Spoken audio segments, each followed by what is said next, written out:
El pensamiento crítico nos permite analizar un hecho desde múltiples miradas.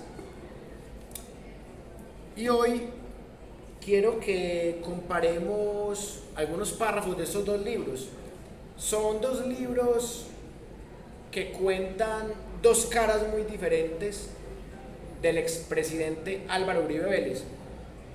Este libro azul fue escrito en el año 2002 por parte de Joseph Contreras. Es un periodista chileno, pero que tiene la colaboración de un periodista colombiano llamado Fernando Garavito. Y este señor, Joseph Contreras, es magna cum laude por la Universidad de Harvard y máster de la ciencia de London School of Economics.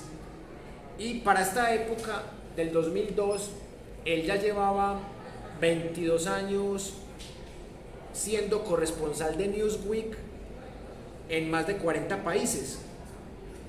Países como México, Argentina, Sudáfrica, también en Estados Unidos, en Miami, también en Jerusalén, que es una ciudad bastante disputada por palestinos e israelíes. Bueno, y este señor se apoya en un informe de septiembre de 1991 en donde aparece Álvaro Uribe como el narcotraficante 82. Entonces él empieza como a investigar toda la biografía de Uribe, y el periodista Fernando Garavito le colabora en esa recolección de fuentes, y claramente pues también tienen en cuenta esta investigación de los jinetes de la cocaína que ustedes están mirando ahí.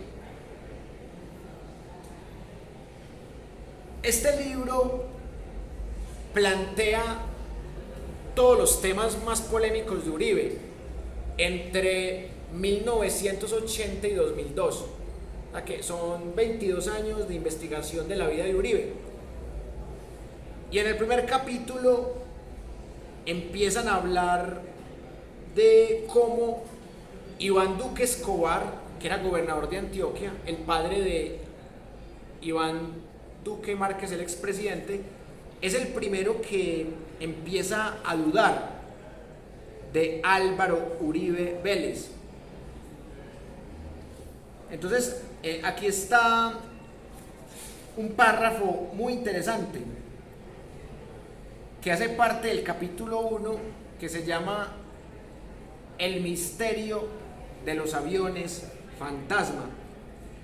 Y dice así: en el año de 1981, siendo director del Departamento de Aeronáutica Civil, Álvaro Uribe Vélez, el candidato con mayor opción para ocupar desde el próximo 7 de agosto la presidencia de Colombia, le otorgó una licencia a Jaime Cardona con el fin de que trabajara la ruta aérea Medellín-Turbo. Cuando Iván Duque Escobar, que era el gobernador de Antioquia en ese momento, se enteró de la autorización, puso el grito en el cielo. Como no conocía al funcionario que había cometido semejante despropósito, preguntó quién era. Le contestó uno de sus asesores, uno de los hijos de don Alberto Uribe Sierra. ¿Y qué méritos tiene para que lo hayan nombrado? Bueno, dijo el asesor, es joven, tiene 29 años y su padre ha sido siempre un liberal de raca mandaca. Nada de eso tiene importancia, tronó el gobernador. A mí lo que me interesa es que sepa quién es Jaime Cardona. El asesor no supo qué contestar. En su fuero interno pensó que en Antioquia todo el mundo sabía quién era Jaime Cardona, un empresario vinculado estrechamente a la mafia. Poco después fue condenado por el delito de narcotráfico y más tarde murió en un accidente aéreo, cuando su avión particular despegaba de la pista que había construido en su hacienda. Duque, un experimentado político casi 20 años mayor que el nuevo funcionario, pidió que lo llamaran. Director, Le dijo con una costumbre típica del país que permite dirigirse a alguien por el cargo que ocupa: me he enterado de la licencia que usted le otorgó a Jaime Cardona. Quiero decirle, en caso de que no esté enterado, que se trata de un empresario vinculado a la mafia. Al otro lado de la línea, el gobernador oyó un silencio espeso y luego, cuando esperaba alguna reacción positiva, escuchó estupefacto que el hasta entonces desconocido hijo de don Alberto sostenía con voz fría y serena que el gobernador estaba mal informado y que el señor Cardona era un hombre de bien. Bueno, aquí seguramente nace el término de ciudadanos de bien. Y es muy irónico que el primer funcionario que intentó frenar a Álvaro Uribe Vélez fue el padre de su futuro títere Iván Duque Márquez, Iván Duque Escobar. Eso es una ironía total de la vida. Pero también quiero que escuchemos la versión de Uribe. ¿Qué dice Uribe de esta época? ¿Qué dice Uribe de su padre Alberto Uribe Sierra? ¿Cómo lo define? Porque así podemos sacar unas pequeñas conclusiones. Vamos a leer unos párrafos de Uribe en donde habla de su padre. Y claramente pues Uribe dice que era un hacendado, no va a decir que era un narcotraficante. Mi padre Alberto Uribe Sierra se despertó agitado.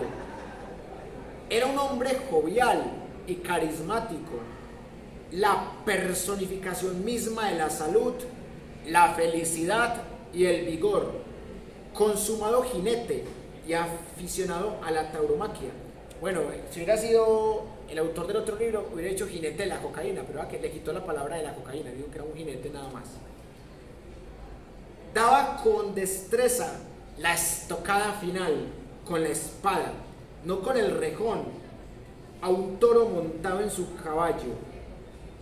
Nada ni nadie lograba perturbar su buen humor habitual, pero algo completamente extraño en él. Esa mañana de junio de 1983 se levantó enojado, inquieto e impetuoso como un toro. Alberto Uribe Sierra fue un habitante de esa otra Colombia, un lugar de belleza cegadora, con caballos, música y baile. Un paraíso para hombres hechos a pulso. Se había ido de su casa a los 14 años para buscar fortuna y vivir su vida. Tenía siempre una guitarra cerca y cantaba una balada en los momentos más inesperados. Bueno, en eso se parece a Iván Duque Márquez, en que tocaba la guitarrita. Sus fiestas eran legendarias y muchas veces duraban hasta 10 días. Don Juan, y poseedor de un gran encanto, era una fuente de alegría para quienes lo rodeaban. Donde más feliz se sentía mi padre era en su finca. En ella trabajaba sin descanso, acompañado con frecuencia por alguno de sus hijos o hijas. Con él cabalgué muchas veces por los campos de Colombia, rodeados por 1000 tonos de verde. Examinábamos el ganado y ayudábamos a reparar las cercas hasta el anochecer. ¡Ay, Álvaro!, suspiraba. Temo decirte que esta vida de ganadero no deja mucho dinero, es solo romántica. Tienes que dedicarte a ella por amor. Y entonces sonreía. Coseaba a su caballo y regresamos a la casa. Bueno, lo extraño era que era una vida muy dura económicamente, pero el tipo tenía avioneta propia y todo, y tenía tremendas haciendas. Extraño. La vida que llevaba como ganadero lo era todo para mi padre.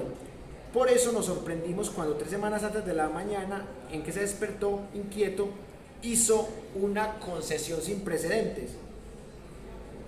No regresaremos a Guacharacas, dijo a mis hermanos. No volveremos allá por el momento. Guacharacas, una finca hermosa y productiva en Antioquia, era su propiedad favorita. La tenía desde 1975, en asociación con un ganadero de la zona.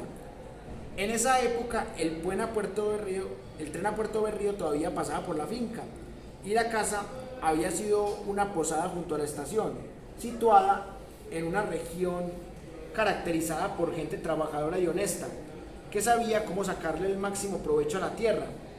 Guacharacas contaba con 40 trabajadores y un mayordomo, pero en la década de 1980 la zona empezaba a convertirse en un fortín de un reducto de las FARC.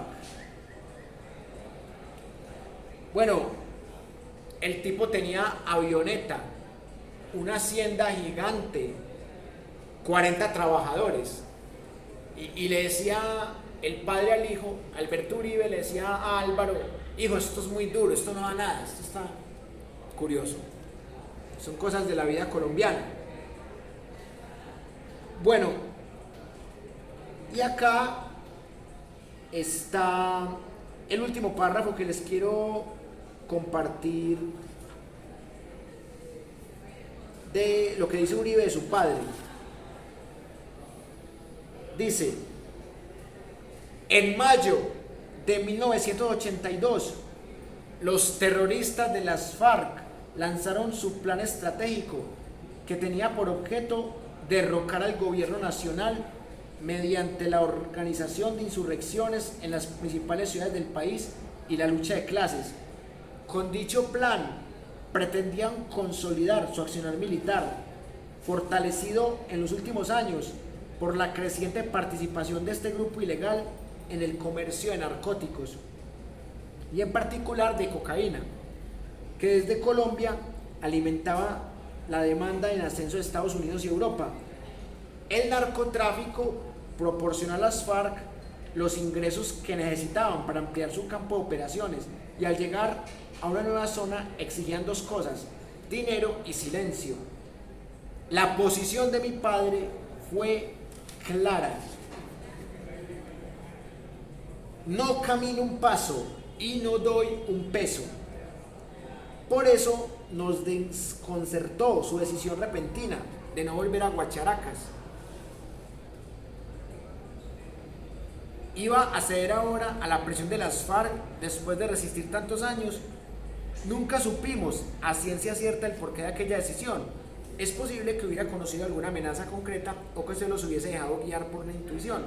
Tampoco sabremos por qué en esa mañana nefasta de junio de 1983, después de dar vueltas por la casa durante un largo rato, cambió abruptamente de opinión. Solo puedo sospechar que Alberto Uribe Sierra no podía vivir con lo que él sentía como una capitulación. Era un hombre que a sus 50 años había vivido sin hacer concesiones, que creía que el trato generoso que daba a sus trabajadores lo eximía de las crecientes tensiones que afectaban a Colombia por entonces, y confiaba en que su código de comportamiento era compartido por el país y sus compatriotas. Agarró el teléfono y llamó a mi hermano Santiago. Recógeme en el aeropuerto, le dijo, nos vamos para Guacharacas. Antes de salir de la casa llamó a mi hermana María Isabel para invitarla. Luego tomó su pistola Walter. En cierta ocasión le había dicho a mi hermano: mejor muerto que secuestrado. Cruzó la puerta con un paso vigoroso y con la esperanza de contemplar una gloriosa mañana colombiana. Bueno, era un hacendado bastante particular, o sea, se quejaba que porque eso no daba dinero, pero tenía un revólver, tenía una hacienda gigante, aparte pues de sus casas, tenía 40 trabajadores, y mencionan la guerrilla de las FARC como una guerrilla narcotraficante. Pues las FARC, a partir de 1982, empieza a cobrar algo que se llama el impuesto al narco. Y decir que las FARC se volvió narcotraficante de una es difícil, porque no es algo que se aprende de la noche a la mañana. Las FARC llevaría un año cobrando lo que llaman en esa conferencia el impuesto al narco. Pero hay algo muy particular de este relato de Álvaro Uribe Vélez.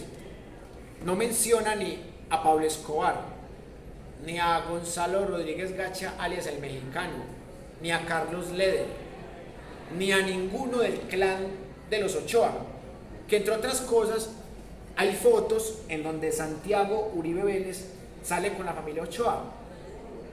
Y dice Uribe que esa foto sí es real, pero que fue por el tema de negocio de caballos.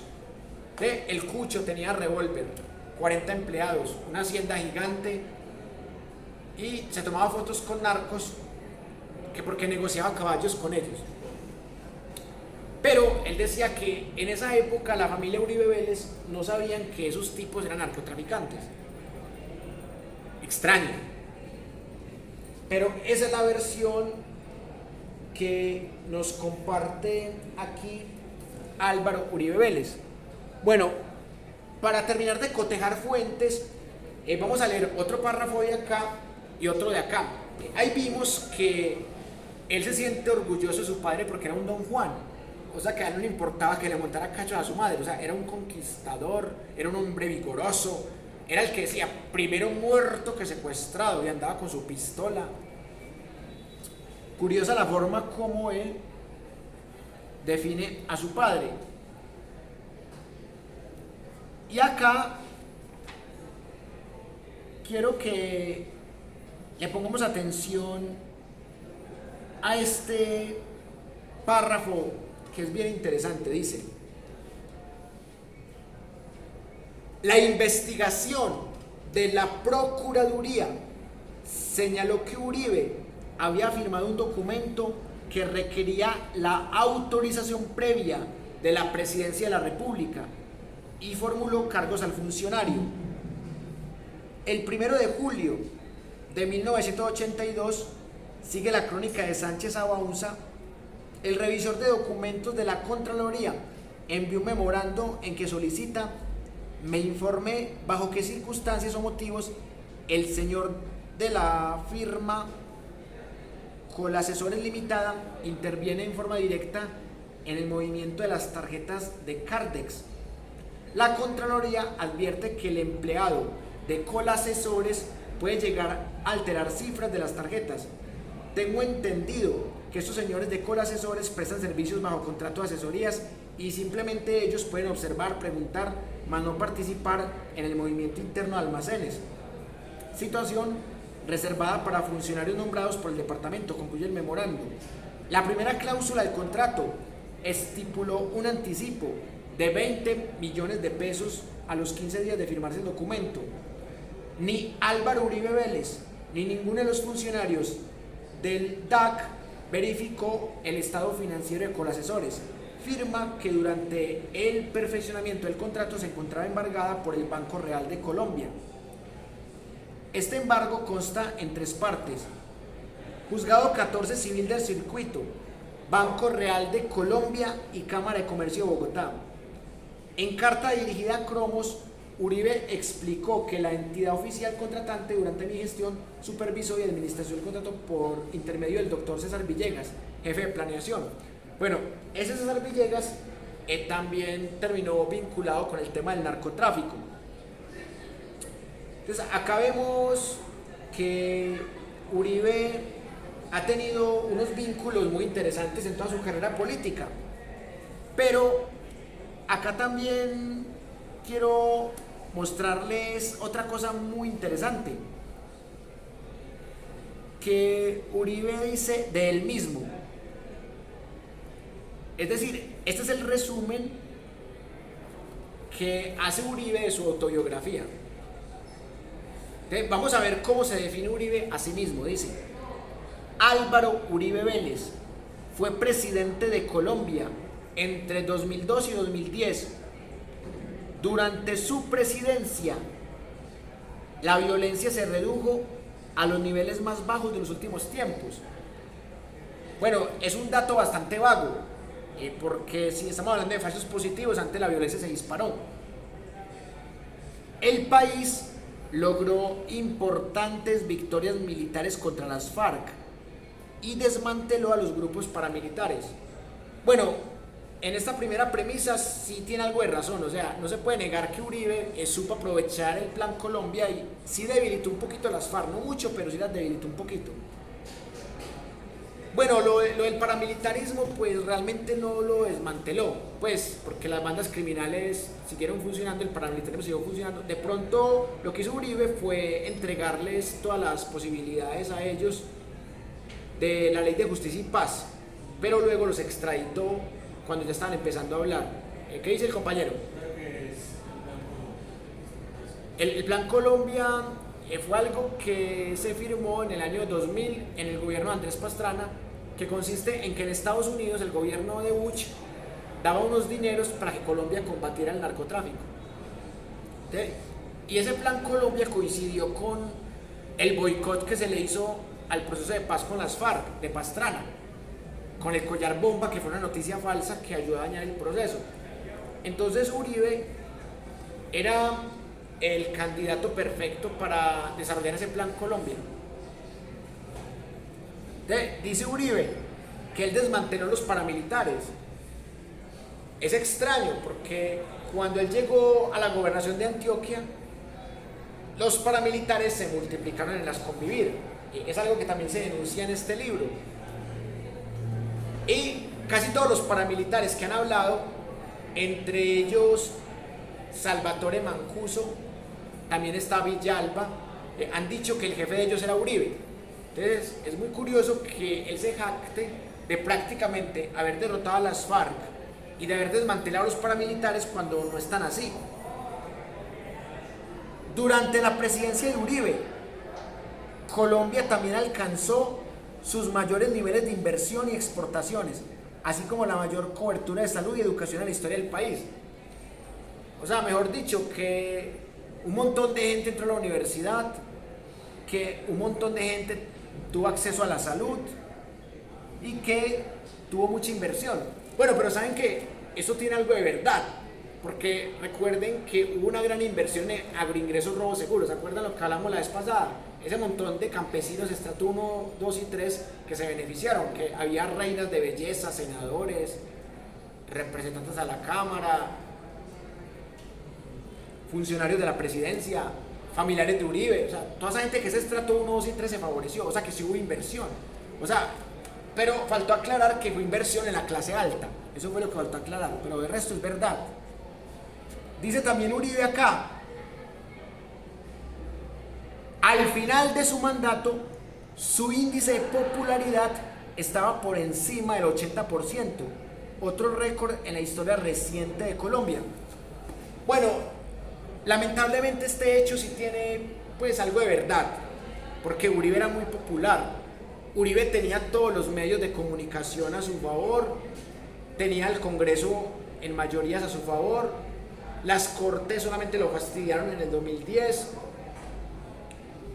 O sea, Uribe sí era un presidente muy popular, no sé si el 80%, no sé si la cifra sea correcta, pero el tipo sí era y es muy popular todavía.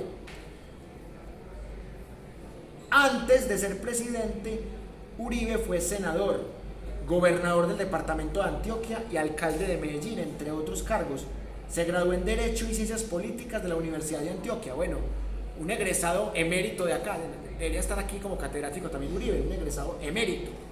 Estudió negociación de conflictos en la Universidad de Harvard, donde además realizó un posgrado en Administración y Gerencia.